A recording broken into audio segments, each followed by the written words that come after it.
జోషియా property 5 acres అండి. Dam రోడ్కి first bit అండి. ముంబై హైవే నుంచి కూడా ఓన్లీ 2.5 కిలోమీటర్ డిస్టెన్స్లో ఈ సైడ్ ఉంటుంది.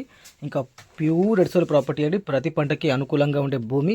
జైరాబాద్ నుంచి చూసుకుంటే 45 కిలోమీటర్స్ అండి. హైదరాబాద్ నుంచి చూసుకుంటే 145 కిలోమీటర్స్ అండి. ఇంకా ఫారం నెంబర్ 10 కూడా రెడీగా ఉంది. మీరు ఇమీడియట్లీ రిజిస్ట్రేషన్కి కూడా వెళ్ళిపోవచ్చు అండి.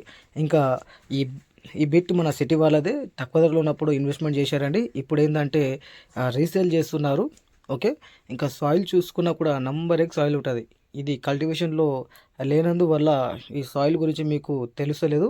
కానీ excellent bit. Pure red soul property. ప్రతి పంటకి అనుకూలంగా ఉండే భూమి. ఇంకా చుట్టుపక్కల ఫామ్ హౌసెస్ ఉన్నాయి, చెరుకుంది. ఇంకా తర్వాత అల్లం ఉన్నది. రకరకాల పంటలు పండిస్తున్నారు. చాలా మంచి లొకేషన్. ఇంకా ముంబై హైవే నుంచి చూసుకున్నా కూడా ఓన్లీ 2.5 కిలోమీటర్ డిస్టెన్స్లోనే ఉంది. జైరాబాద్ నుంచి చూసుకున్నా కూడా ఓన్లీ 45 కిలోమీటర్ డిస్టెన్స్లోనే ఉంది. ఓకే. ఇంకా కర్ణాటక స్టేట్లో మా దగ్గర మంచి మంచి ప్రాపర్టీస్ ఉన్నాయి. 1 ఎకర్ నుంచి 100 ఎకర్స్ వరకు. తక్కువ ధరలో ప్రాపర్టీస్ కావాలన్నా కూడా హైదరాబాద్ నుంచి 200 కిలోమీటర్ డిస్టెన్స్ మెయింటైన్ చేశారంటే 10 lakhs బిలో కూడా మా దగ్గర ప్రాపర్టీస్ ఉన్నాయండి. ఈ జైరాబాద్ నుంచి హుమ్నాబాద్ వరకు కొంచెం రేట్లు జంప్ అయినాయండి. ఓకే.